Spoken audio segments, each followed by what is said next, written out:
Eu quero seguir num tema que nós começamos hoje pela manhã a falar de comunhão. Hoje à tarde falamos sobre unidade. E eu quero seguir nessa mesma vertente, a falar sobre esse desejo de Deus que vivamos em comunhão. Então, em 2 Coríntios capítulo 4, versículo 7, os irmãos acharam? O texto diz assim: temos, porém, esse tesouro em vasos de barro, para que a excelência do poder seja de Deus e não de nós. Temos, porém, esse tesouro em vasos de barro, para que a excelência do poder de Deus seja de Deus e não de nós. O reino de Deus foi colocado dentro de nós. O profeta Jeremias escreveu, apontando para esse tempo que estamos vivendo, quando Deus diz a ele: e porei as minhas leis dentro de vós. A antiga aliança foi marcada, o passado da igreja, ou do contato do homem com Deus, foi marcado por distância, porque havia um interesse de Deus ao criar o homem. Deus não criou o homem porque ele precisava do homem. Deus não criou o homem porque o homem veio completar a Deus. Na verdade, Deus criou o homem por desejo, por querer. Se alguns pensam que talvez Deus criou o homem para adoração, como se Deus precisasse de adoração. Deus não precisa de adoração. Qualquer adoração que nós viemos a produzir está distante, muito distante, da adoração que os anjos produzem.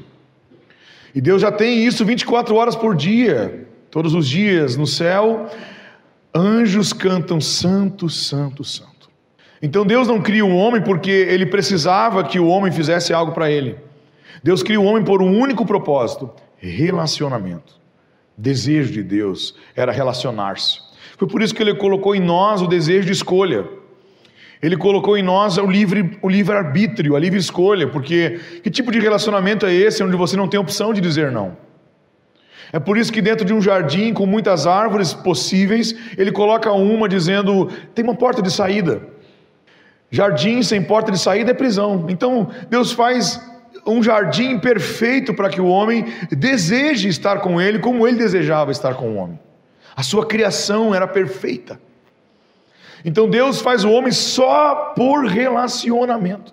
O desejo de Deus, e o texto diz lá em Gênesis capítulo 1, capítulo 3, 2 e 3, que quando a humanidade peca em Adão, a viração do dia chega e Deus clama no jardim dizendo: aonde tu estás? Aí a gente tem esse costume de fazer esse resumo, de fazer uma imaginação sobre o que havia de contato de Deus com o homem, a partir desse versículo, porque o versículo diz assim: na viração do dia a voz de Deus clamava: onde tu estás? E eu ouvi muito dizer, e eu também já disse alguma vez, que Deus encontrava com Adão toda a viração do dia. Mas não está na Bíblia isso. A Bíblia não está dizendo que todos os dias Deus encontrava com Adão. A Bíblia diz que no dia que Adão pecou, na viração do dia Deus chega. Eu não posso dizer que não houve contato de Deus com o homem, porque isso é uma infantilidade muito grande. Porque na verdade o que aconteceu no Éden antes da queda era a maior conexão que um homem podia ter com Deus. E eu ouso dizer que era tão pleno que nem palavras precisavam ser usadas. É tão pleno a conexão o dia que Deus fez o homem do barro e assoprou nas suas narinas o seu espírito. A conexão do homem com Deus era em espírito. Um pouco parecido com aquilo que a gente vive hoje. Quando a gente diz: Deus falou comigo, e você não ouviu nenhuma voz, mas Deus falou no seu espírito. Deus falava e comunicava com Adão, e a comunicação era perfeita, a comunicação era plena, Deus tinha o contato perfeito, e isso era o desejo de Deus. O desejo de Deus estava acontecendo com a humanidade através de Adão. Mas estar cumprindo o relacionamento com Deus, estar cumprindo o desejo de Deus também implica em cumprir as suas ordens. A ordem de Deus era simples: comei de todas as árvores do jardim. A ordem de Deus não era uma sugestão: Adão, eu tenho que te dar uma sugestão, você pode comer todas as árvores do jardim, menos essa. Não era uma sugestão, era uma ordem: comei de todo o fruto das árvores do jardim. E quando Adão para de cumprir o propósito que Deus deu a ele, e cumprir a ordem que Deus deu a ele para ver aquilo que não podia. Aí eu tiro uma lição para a minha vida. Ao invés de nós ficar pregando sobre o que não pode, a gente tem que ocupar as pessoas naquilo que elas devem fazer.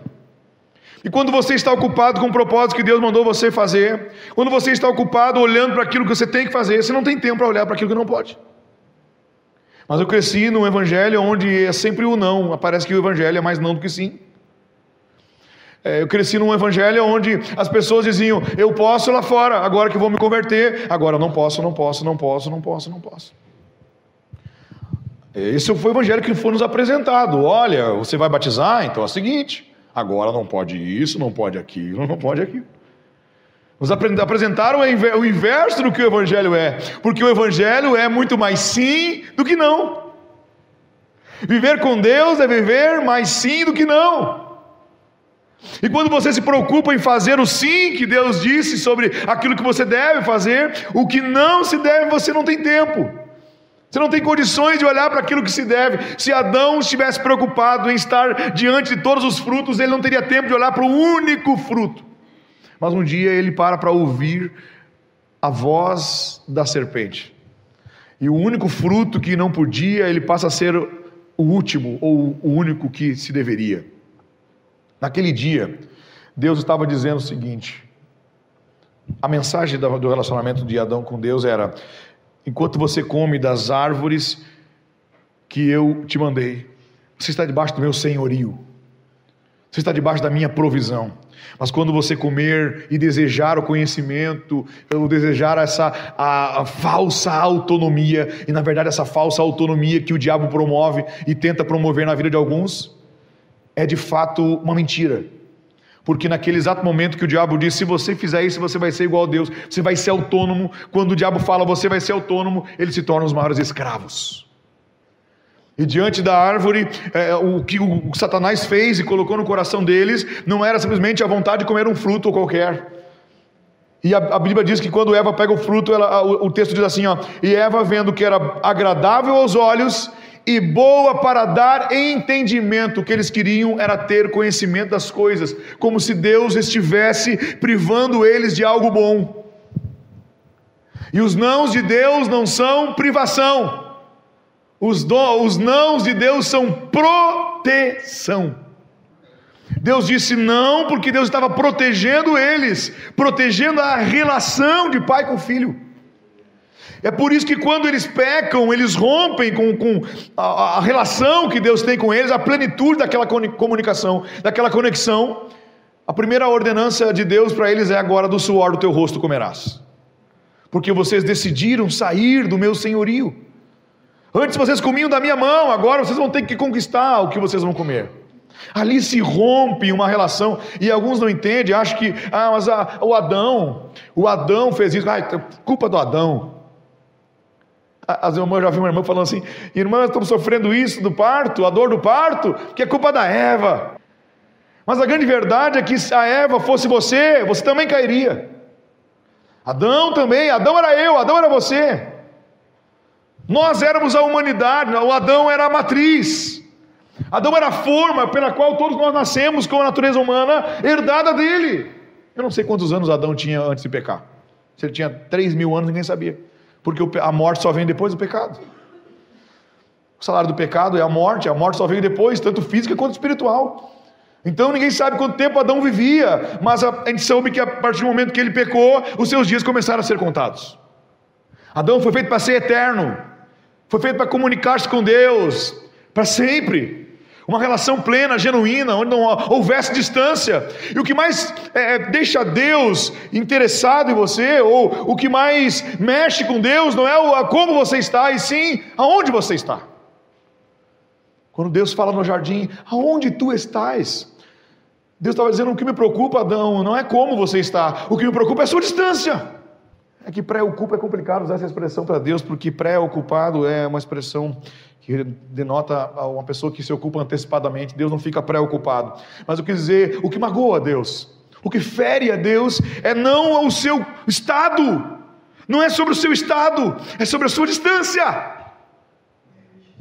Quando ele brada no jardim, não era Adão: como é que tu está, Adão? Era Adão: aonde? Por que você se esconde de mim? Era perfeita a nossa conexão. Deus, então, agora está distante do homem. Em toda a antiga aliança nós vamos vendo Deus procurando o homem, a mesma voz que estava lá na nova aliança, lá quando a parábola da ovelha perdida é contada, que deixou as 99 e saiu ao encontro, o mesmo Deus de lá era o mesmo Deus do Éden, dizendo: onde, Adão, tu estás? O Deus que procura o homem. Se Deus não tivesse te procurado, você não teria o encontrado. Se Deus não tivesse me procurado, nós não teríamos o encontrado. Foi por isso que a Bíblia diz que não fomos nós que escolhemos a Ele, mas Ele que escolheu a nós. Se Ele não fizesse o esforço de descer, se o Filho não tivesse descido, se o véu não tivesse rasgado, se a cruz não existisse, você não teria como encontrar a Deus em algum lugar. Mas graças a Deus que Ele desceu, rompeu o céu, fez-se homem, morreu para nossos pecados, e agora o caminho está aberto. Quantos podem dizer um amém, pelo menos, por esse caminho? Um vivo e novo caminho foi aberto por Ele. Foi Ele que fez. Eu achava que o tabernáculo, porque Deus diz para Moisés como fazer o tabernáculo, e depois Deus dá o sonho a Davi, que Salomão, ele replica, constrói o templo. Eu achava que nessa antiga aliança, a construção do tabernáculo, dos templos, era uma coisa difícil. Na verdade, Deus estava dificultando. E não, Deus estava facilitando. O pecado faz separação entre Deus e o homem. Quando o homem pecou, o pecado criou a barreira. É impossível manter o pecado no mesmo lugar onde Deus está. Tanto que Jesus na cruz, antes de morrer, a Bíblia diz que Jesus disse: Eli, lama sabachthani. Por que me desamparastes, Deus? É porque Ele se fez pecado por nós. Naquele momento Deus não podia estar naquele lugar, Ele carregou os nossos pecados. Onde Deus está, o pecado tem que ir embora. Onde o pecado está, Deus não pode permanecer. Isso fere a santidade de Deus. O pecado fere a santidade de Deus. A questão é que agora, nessa distância, Deus começa a mostrar ao povo que Ele tem interesse ainda de encontrá-lo, encontrar com o povo. Deus começa a criar os mecanismos, a organizar um culto, um sacrifício, a expiação, a arca da aliança. Tudo era Deus criando uma forma de conscientizar o povo, a seriedade da sua glória, a seriedade da sua presença, a responsabilidade que é carregar a sua presença. Afinal, as consequências mais graves não vieram de Deus, mas vieram do próprio pecado. Quando eu digo meu filho não mexe com faca, eu abro a gaveta, ele está mexendo com a faca, e se eu voltar lá e o dedo dele estiver cortado, o sangue, a dor, tudo isso não é culpa minha. A culpa foi a consequência do próprio pecado. Mas se eu chegar agora e dizer para ele: a partir de hoje você não vai entrar mais aqui, a partir de hoje você vai ficar de castigo, isso não é o pior. Na verdade, o que eu estou fazendo não é punir ele, o que eu estou fazendo é corrigir aquilo que o erro fez. Quando Deus então estabelece a antiga aliança, as leis, Ele está mostrando uma correção, para que o homem entendesse a seriedade que é o que ele fez, o que a distância que o pecado promoveu causou entre essa relação. E diante dessa antiga aliança, o Espírito vinha através de teofanias, manifestações físicas, era de vez em quando, era em alguns, era para alguns eram empoderados pelo Espírito Santo. Na antiga aliança, ela é marcada por distância de Deus. O homem estava distante de Deus, então Deus levantava um profeta, e um profeta era a boca de Deus. O resto do povo, eles ficavam esperando por aquele profeta. E esse tempo dos profetas, alguns acham ainda que estão vivendo. Cadê os profetas, aqueles que vão trazer tudo? Sendo que na verdade agora o que Deus espera de nós é um ministério profético, onde nós somos boca de Deus na terra, onde as pessoas entendem que Deus espera de todos nós. Mas nesse tempo de distância, Deus empoderava-se de alguns em tanto e tanto tempo. Deus se manifestava de forma física, o Espírito Santo se manifestava de forma física, e Ele usava a árvore, Ele usava vento, Ele usava um animal, Ele usava alguma coisa para demonstrar o seu poder. Era distante. Mas Jeremias escreve, predizendo os dias de hoje: e porei as minhas leis dentro de vós. Jeremias escreveu muito antes de saber o que aconteceria na nova aliança. O que aconteceu na nova aliança é que Deus não habita mais agora em templos feitos por mãos de homens. Ele não está morando aqui. Quando você sai desse lugar, e Jesus não vai ficar aqui te esperando para o próximo culto. Na verdade, agora nós somos feitos templos de Deus. E agora somos templos vivos, andantes, aleluia. E podemos refletir a sua glória. Moisés um dia disse: Senhor, rogo-te que mostre-me a tua glória. Tudo bem, eu entendo, ele estava em outra aliança, mas agora não é sobre mostrar a sua glória, agora é sobre a glória se mostrar através de mim. Porque agora o Espírito Santo que estava de vez em quando foi derramado. Agora, você lembra da conversa que Jesus teve com a mulher samaritana? E ela estava confusa. Jesus, nossos pais dizem que nós devemos adorar no Monte Gerizim, aqui em Samaria, e vós dizeis que tem que ser em Jerusalém, no templo. Por quê? Porque o lugar da adoração era o lugar onde estava a arca, onde estava o símbolo da presença, ou seja, aonde Deus está é onde eu devo adorar. E a confusão era essa, porque agora começaram a construir um templo em Siló, construir um templo em Samaria, e eles continuavam com as rixas, e a briguinha era: Deus está aqui? Não, Deus está lá. Não, Deus está lá, Deus está comigo, Deus está contigo. E a briga era essa: não vai lá porque Deus não está lá, Deus está aqui de verdade. E ficava aquela briguinha entre eles: não, lá não tem Deus, aqui tem Deus. E a confusão se estabelecia, e ela dizia assim: onde é que eu devo adorar? Ou seja, a pergunta dela era: onde é que está a presença de Deus para mim adorar Ele? Ele diz assim: ei mulher, é chegada a hora, e eu venho dizer que agora já é, em que os verdadeiros adoradores adorarão ao Pai em espírito e em verdade. Vocês não vão procurar mais onde está a presença de Deus estará em vocês. Em vocês. Deus colocou em nós. Isso é uma coisa que me constrange, meu irmão. Me constrange como Deus pudesse formatar dessa forma. Na verdade, Jesus já, a terra foi um escândalo. Porque Jesus tomou a forma, Deus tomou a forma de homem, Ele se humanizou, né? Isso já é um escândalo para muitos, inclusive para a religião. Como é que Ele entrou num homem assim? E aí era pobre ainda, e ainda era família simples, e ainda falava com pecadores. Como é que pode um Deus que vai morrer, um Deus que expõe feridas, um Deus que cansa? Eles não entendiam que Jesus era Deus e homem, eles não entenderam, foi um escândalo para eles. Ele veio para os que eram seus, e os seus não o receberam. Mas todos aqueles que crerem em seu nome terão o direito de serem feitos filhos de Deus. Foi inclusive a maior humilhação de Jesus não foi nem a cruz, foi ter ele entrado no corpo humano. A maior humilhação foi ele ter se formatado, entrar num corpo como o nosso, corruptível, falho, pecador, limitado. Deus é atemporal, Ele não tem tempo. Deus, Ele é onipresente, Ele não tem espaço. Deus não enxerga você, é por isso que Ele não desiste de você, porque Ele não enxerga você pelo seu passado, pelo dia, pela noite. Ele enxerga você do começo até o fim, é por isso que Ele acredita em você ainda.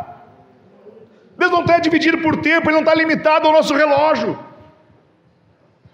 Deus não tem tempo e Deus não tem espaço, mas Ele faz o seguinte: Ele entra no tempo, aleluia, Ele entra no espaço, e Ele se formata, e Ele se encaixa, e Ele se humaniza, e pisa no nosso meio. Só Deus para fazer uma coisa assim. Ele pisa aqui. Deus era humano, Deus, Ele se humanizou, Ele entrou numa carne, Ele encarnou. Algumas pessoas querem ser divinas, sendo que o propósito de Jesus foi ser gente. Alguns querem ser super místicos, super espirituais, e querem mostrar a sua super espiritualidade, sendo que Jesus foi gente, sentou à mesa, conversou, falou do seu reino. Aleluia, é chegado o meu reino na terra. Agora, aquilo que estava externo está dentro de nós. O reino de Deus está dentro de nós. E o texto que foi lido foi: temos, porém, esse tesouro em vasos de barro. Agora o Espírito Santo não está procurando pessoas perfeitas, perfeitinhos, bonitinhos. Onde eu vou entrar? Vou entrar num vaso que não tem como se estragar, que não tem como quebrar, que não tem como ferir-se. Eu vou escolher os perfeitinhos da terra. Não. Ele escolheu entrar em mim e entrar em você. Vasos de barro, vasos sujeitos a serem quebrados, vasos com defeitos, vasos que talvez não tenham tanta beleza como se espera, mas Ele escolheu a mim e a você como casa dele. Você pode dizer pelo menos um obrigado nessa noite, por ele ter feito isso por você? Isso é graça. Nós nunca merecemos, nunca vamos merecer, mas ele continua preferindo nos usar. E aonde eu quero chegar com tudo isso? Em Hebreus 8:10, o escritor aos Hebreus cita o que Jeremias disse: porque esse é o concerto que depois daqueles dias farei com a casa de Israel, diz o Senhor. Porei as minhas leis no seu entendimento, e em seu coração as escrevereis, e eu lhes serei por Deus, eles serão meu povo. Colossenses 1:26 diz: o mistério que esteve oculto desde todos os séculos e em todas as gerações, que agora foi manifesto aos seus santos, aos quais Deus quis fazer conhecer quais são as riquezas da glória desse mistério entre os gentios, que é Cristo em vós, a esperança da glória. Cristo está em nós. Com a graça nós somos feitos a habitação do Espírito.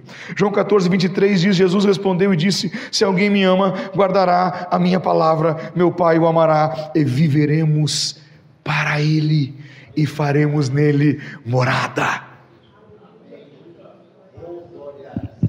Vivemos para a sua glória, porque agora ele mora em nós. Deus trabalha em cada um de nós de forma diferente. Ele trabalha em nós através de nós, em nós e através de nós, em nós e através de nós, e não pode ser talvez resumido numa ordem. Às vezes é através, depois é em, às vezes é em, depois é através. Mas Deus continua trabalhando porque nós aceitamos que ele viesse a morar em nós. Filipenses 2:3 diz assim: porque Deus é quem efetua em vós tanto o querer quanto o realizar segundo a sua boa vontade. Até quando nós queremos, desejamos ou realizamos, é Deus que colocou e planta em nós agora o que ele tem. Como Paulo disse: quando eu estava no pecado, já não era mais eu que pecava, mas o pecado que habitava em mim. Agora que eu sou de Cristo, já não vivo mais eu, mas é Cristo que vive em mim. Aleluia. Só que agora tem algo interessante, porque quando eu entendo que Deus me deu coisas preciosas, que agora essa comunicação, ela não necessita talvez de alguém gritando no meu ouvido, dizendo: eis que te digo, talvez não seja tão necessário quanto você espera. Agora uma comunicação começa a ser plena de dentro para fora. Onde você está no quarto e tem vezes que você vai entrar no quarto e vai entrar na oração em dúvida e vai levantar com certezas, porque agora você tem acesso direto. Mas tem algo que eu preciso dizer para você: nós podemos ser pessoas com individualidade, pessoas com identidade, com aproximação e contato com Deus, mas do meu lado tem uma pessoa que tem coisas preciosas também de Deus. E nos vasos que talvez você tenha menos expectativa, são onde tem as coisas mais preciosas. Isso me torna devedor do meu irmão. Isso me torna alguém não completamente dependente, mas alguém que crescerá muito quando entender que do meu lado, sentado na cadeira, dentro dele, dentro dela, tem coisas preciosas de Deus para mim. Eis que tenho posto tesouros em vasos de barro. Talvez você olhe e diz assim: mas ele é tão limitado. Eu conheço o seu passado, eu conheço as suas limitações. Eu sei que ele tem limitações, eu sei que ela tem limitações, mas eu coloquei coisas preciosas dentro dele e dentro dela também. Provérbios 27:17 diz: como o ferro se afia, assim o homem afia o seu amigo. Hebreus 10:24 diz assim: consideremos uns aos outros, para estimularmos a caridade e as boas obras, não deixando a nossa congregação, como é costume de alguns, antes admoestando-nos uns aos outros, e tanto mais, quando vedes que se vai aproximando aquele dia. Eclesiastes 4:9, Salomão na sua velhice diz: melhor é serem dois do que um, porque tem melhor paga do seu trabalho. Porque se caírem, um levanta o companheiro. Ai, porém, do que estiver só, pois caindo não haverá quem o levante. Também se dois dormirem juntos, eles se esquentarão, mas um só como se esquentará? Se alguém quiser prevalecer contra um, os dois resistirão. O cordão de três dobras não se rebenta com facilidade. Existe uma coisa que rouba a sua aprendizagem. Na verdade, existem dois princípios da aprendizagem. O primeiro deles é o desapego. Você não aprende nada novo se não desapegar daquilo que aprendeu. Se você não desapega daquilo que você sabe, você não aprende nada novo, sua mente fica fechada. E o segundo princípio é a humildade, porque a humildade é a capacidade de ser um bom aprendedor. A pessoa soberba, ela parou de aprender faz tempo. O soberbo, ele vive igual a como 30 anos atrás. Ele não tem condições de ouvir, porque a humildade, ela não elege quem vai te ensinar. Aleluia. Eu sinto a graça de Deus aqui nessa noite. A humildade não elege quem vai te ensinar. Quem é humilde é um bom aprendedor, aprende até com uma criança.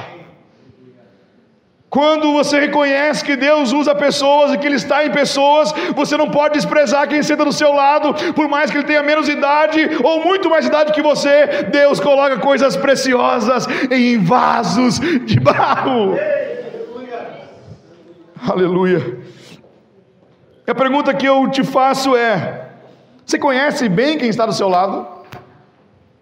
Conheça quem está do seu lado. Conheça quem estava andando com você. Ele tem duas orelhas e uma boca só. Ouça a história de quem anda com você. Sabe por quê?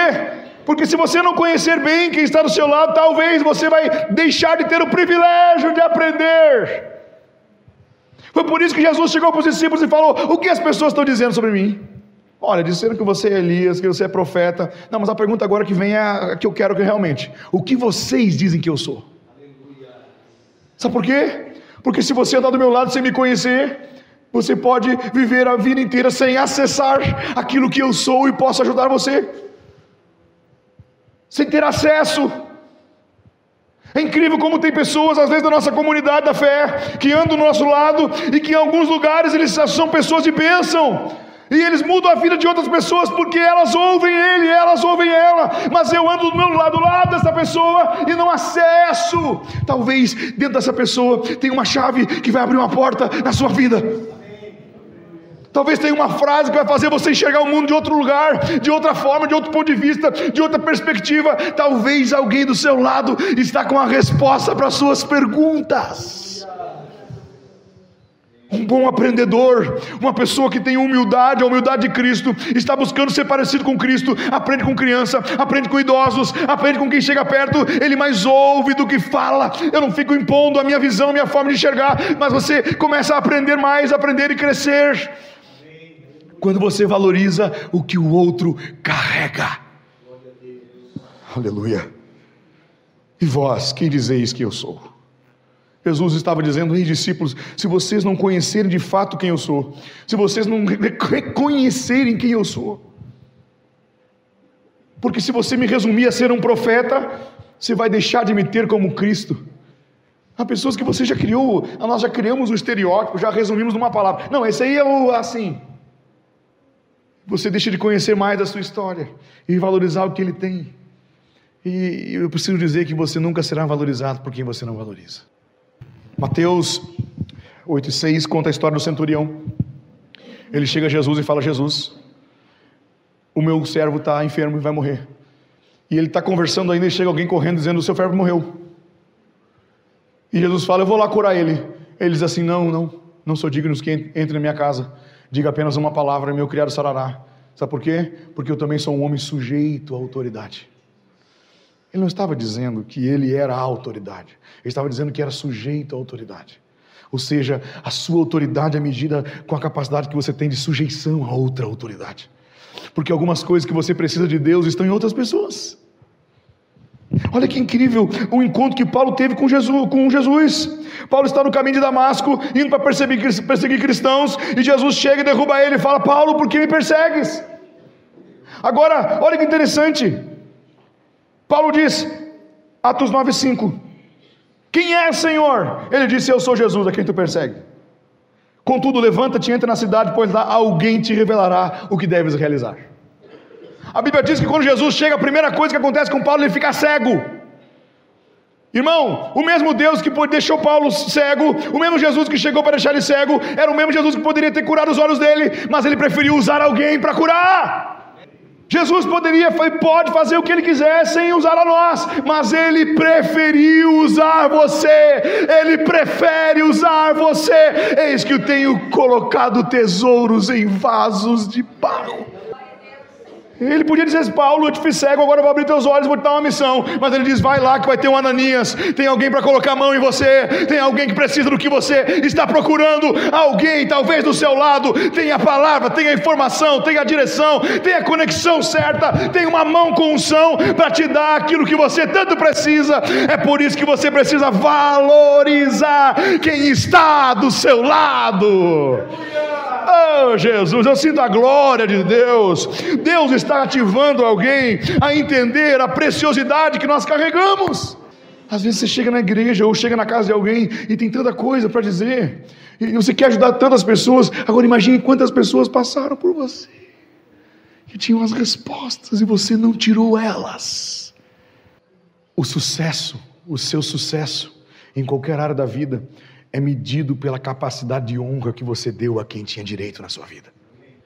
A cultura da honra é quando você vê no outro o que ele fez, o que ele é, e Deus vai colocando em você também em cada escala para você viver. Eu tenho a plena convicção, pastor, que algumas áreas da minha vida eu não atingi porque pessoas passaram pelo meu caminho e eu não as honrei como deveria.